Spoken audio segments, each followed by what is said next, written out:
Bob loved lazy Saturday mornings when he had nothing to do and could sleep in. As he lay in bed, debating whether to get up, a contented smile spread across his face. He stretched, and the morning sunlight brightened his room. But something felt off. Bob's body felt different. He noticed his long hair brushing against his bare shoulders. When did his shoulders become bare? And how had his hair grown overnight? Looking down, Bob was stunned. He was wearing a silky black nightgown with spaghetti straps, and a plunging neckline revealed unexpected cleavage. "I must be dreaming," he muttered, his voice sounding strangely higher than usual. As Bob glanced around, he noticed his room had changed. Some alterations were subtle, like his dresser now appearing smaller, but others were far more obvious. There was definitely no makeup table beside his dresser when he went to bed last night. Feeling nervous but curious, Bob decided to explore the rest of the apartment. He wondered if his roommate, Seth, had changed too. Bob cautiously made his way down the hallway to the living room, where he could hear Seth playing a video game. Peeking inside, he was relieved to see that Seth hadn't changed, he was still a man. It seemed whatever had happened to Bob was specific to him. "Seth," Bob called, his voice still unrecognizable. Seth turned around, and his eyes widened in shock when he saw the girl standing there in pajamas. Oh, Bob, is that you?" Seth exclaimed. "Yeah, it's me," Bob replied, nervous. "How did you know?" "Call it a lucky guess," Seth said, squinting. Then he frowned. "Wait a second, maybe I'm the one who changed you." Bob blinked. "What? How?" "I'm not saying I did it," Seth explained. "I'm just saying maybe I did. This is gonna sound insane, but last night I found a wishing well, and I tossed in a coin." Bob's curiosity piqued. "You made a wish?" "Yeah. But not for you," Seth said quickly. "I wished for a hot girl to live with." Bob's brow furrowed. "You wished for a girl to live with me?" Seth shook his head. "No. I didn't mean for this to happen. I was drunk and lonely, and I didn't think it would work. But now here we are." Bob let out a small laugh. "Of all the things you could have wished for." "I know," Seth replied with a sigh. "If I were sober, I probably would have wished for wealth or a perfect body, not this. But I wasn't sober, and I didn't think it would actually happen." Bob stared at him. "You know, you really should be more careful what you wish for." "I know," Seth admitted. "But now that it's happened, do you want to try to fix it?" Bob crossed his arms. "You really don't know how these things go, do you? Wishes like this never work out. There's always a catch. But we can try, if you remember where the well was." Seth nodded. "Yeah, I remember where it is. But we have to go get dressed first. I don't think you want to be seen in that nightgown." Bob blushed. He had forgotten he was still wearing it. "Right," he mumbled, hurrying back to his room. What on earth was he going to wear? He hoped he had something that felt comfortable, yet presentable. When he opened the closet door, he found a number of one-piece dresses and shoes, and for a brief moment, wondered how he ended up with such a wardrobe. The dresser was filled with underwear, tights, and similar items, but there were no pants other than yoga pants or shorts. Bob, now transformed, paused as he picked out a pair of yoga pants. As he pulled them up, he was surprised at how comfortable they felt. No wonder women liked wearing them. He found a t-shirt that wasn't too tight and paired it with a hoodie to cover his cleavage. Realizing he wasn't wearing a bra, he rummaged through his dresser until he found a simple one that would do. A pair of running shoes completed his look, and he went to find Seth to get directions to the wishing well. "This is it," Seth said as he pulled into the parking lot. "I was wandering around the park last night and ended up here. I've walked through this park 1,000 times, but this is the first time I noticed the wishing well." Bob looked at the unremarkable well, which didn't seem magical in the slightest. "So, what exactly did you do?" Bob asked. "I threw a coin in and made a wish," Seth said with a shrug.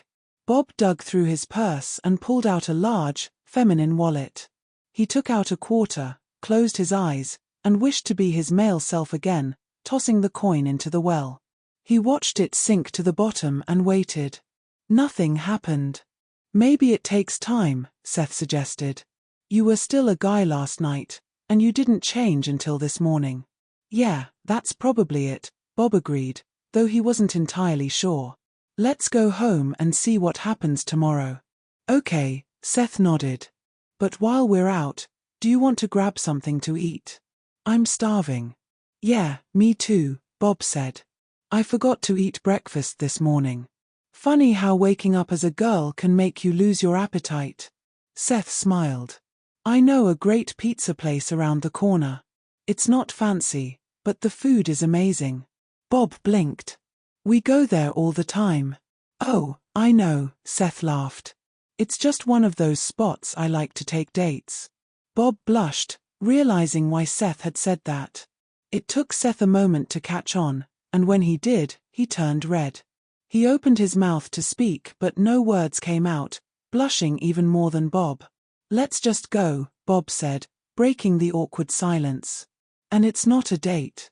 I know, Seth quickly replied. I never meant it like that. I mean, you're not. I'll stop now. Good idea, Bob responded, secretly thinking Seth looked kind of cute when flustered. When they arrived at the pizza shop, the server, Gino, handed them a large pepperoni pizza with a flourish. Here you go, for the lovely young couple, he said dramatically. We're not a couple, Bob corrected him quickly. Not yet, Gino winked. Stevie here is a real gem. You ought to give him a chance, he won't let you down. It's okay, Seth interrupted. We're just friends. This is Bob, visiting from out of town. Oh, nice to meet you, Bob, Gino said, bowing slightly. I apologize if I was out of line. Italians love romance, and I just want to see my boy Seth happy. It's okay, Bob said with a forced smile. I want to see him happy too. They ate their pizza quickly, but the conversation was awkward. Seth tried to start a chat, but it didn't go anywhere. Bob felt the unease too. The drive home was quiet as Bob processed the fact that everyone had assumed he and Seth were a couple. Seth, on the other hand, felt guilty for the situation he had caused. When they got home, Bob headed straight for his room. He set his alarm for 5 a.m., determined to visit the wishing well again. He changed into the pajamas he had woken up in and climbed into bed, quickly falling asleep. The next morning, Bob reached over and turned off his annoying alarm. It was still dark outside, and he remembered why he'd set it so early. After confirming that he was still a girl, he got dressed in the same clothes from the night before. As he left his room, he was surprised to see Seth asleep at the dining room table with his laptop beside him. Bob peeked at the screen and saw Seth's search history, how to reverse a wish.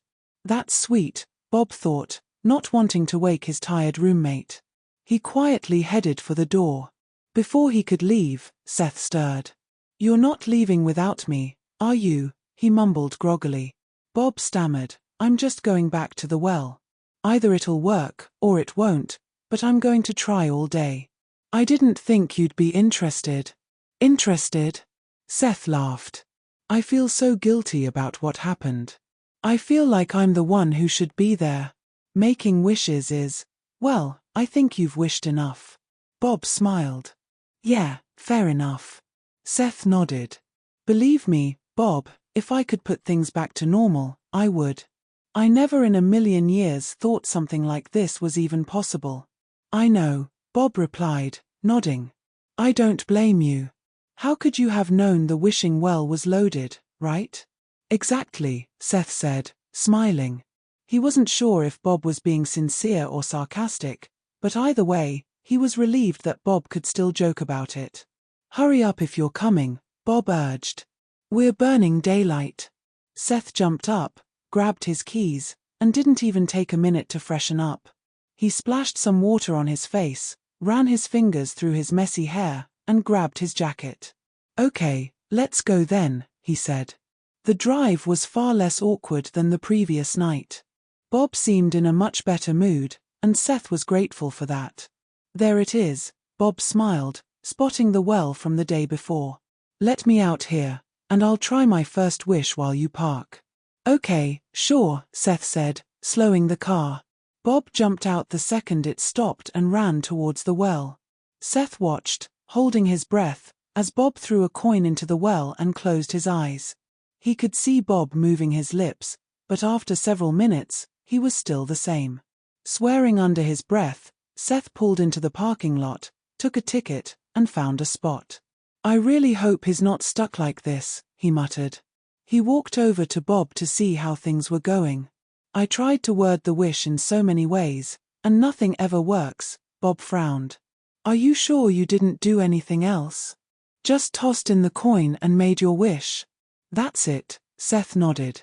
Maybe the well only grants one wish a year, and I just got lucky, Seth suggested. Bob frowned. If that were true, he'd be stuck like this for a whole year, or even longer. He couldn't wait around for that. I have an idea. Why not try a small wish? Something to test if the well still works. Okay, good idea, Seth nodded. You want me to try? Bob nodded. Let's try to recreate whatever you did when you first made your wish. I'll watch and see if I notice anything I missed. All right. If it works, I'll do what you did. If not, well, it's just your 25 cents, Seth smiled, thinking about what small but noticeable thing he could wish for. Something that only he and Bob would realize. What are you waiting for? Bob asked, blinking. I just don't know what to wish for, Seth frowned. Well, it should be small enough that no one else notices, but noticeable enough that we'll both recognize it, Bob said, nodding. Good thinking. I don't know, why don't you wish for a... Bob began but was quickly interrupted. Hey, you can't know what I wish for, otherwise it won't come true. Seth snapped. Really? Bob blinked. Is that why my wish never came true? You knew what I was wishing for every time I tossed a coin into that stupid well. Seth thought for a moment. Could that be the reason? Maybe. He figured he'd better wish for something Bob wouldn't guess. Staring at his feminized friend, an idea hit him. He knew exactly what to wish for.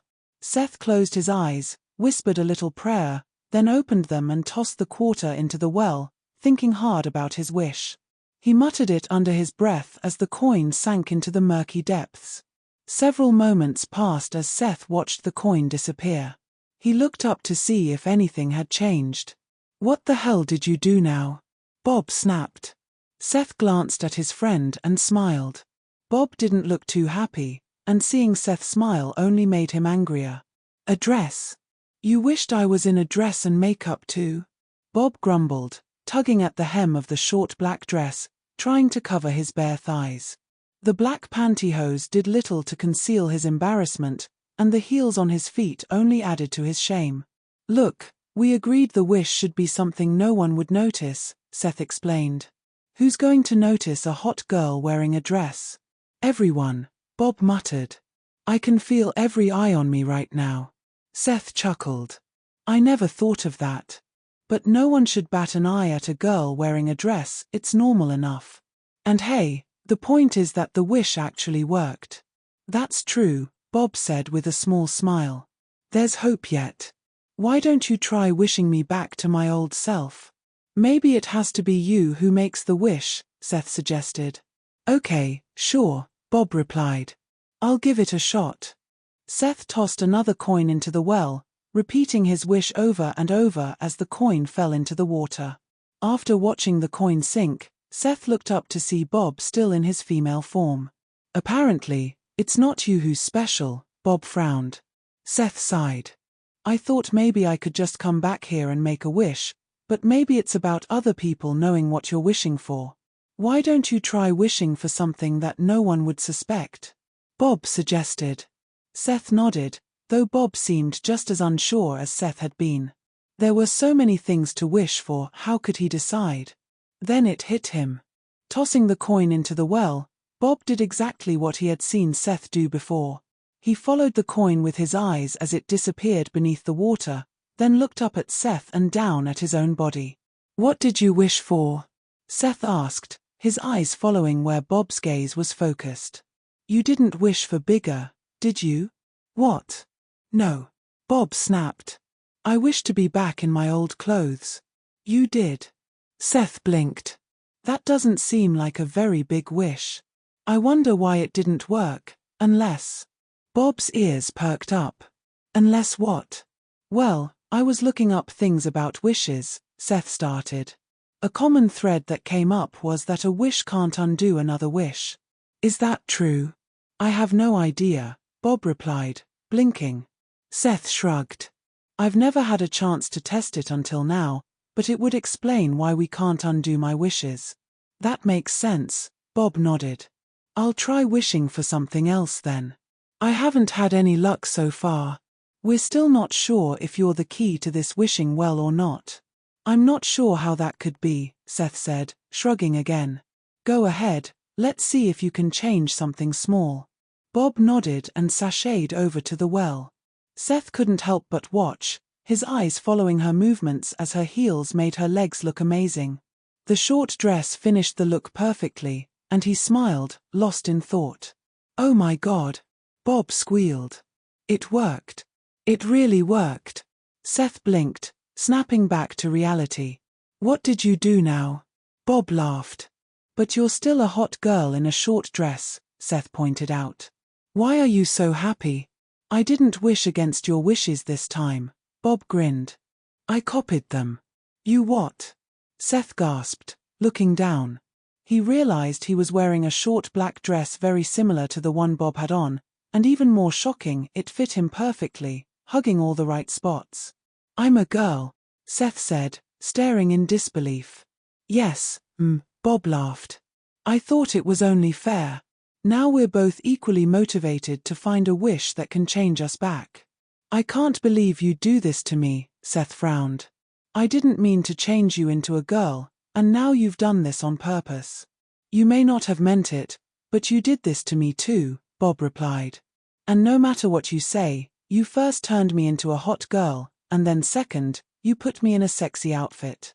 I don't even want to guess what the third wish might be. Seth sighed. I know you were staring at my ass when I was walking around. Bob frowned.